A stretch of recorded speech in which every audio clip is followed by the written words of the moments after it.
মাথাটা আমার নষ্ট করেন না। আপনি যাইতেছেন, আপনি আপনার কামে যান, আমার কামটা করতে দেন, সমস্যা কি আপনার? আমি যাবো মানে?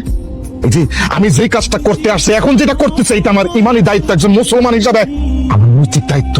আমার চোখের সামনে রমজান মাসে খোলা স্থানে বসে তোমরা এই ধরনের অপকর্ম করবা, এটা আমি বরদাস্ত করবো না, এটা আমি মানে নিতে পারবো না। আমার যদি জানও চলে যায় তাও আমি বাধা দিব। তোমরা এই কাজ করতে পারো না, পারো না, পারো না। এ আম্মা, আম্মা আপনি এখানে? আরে ঘর খুঁজেছে, আমার ক্ষুধা আছে, খাওয়ান কই? তোকে শরম করে না?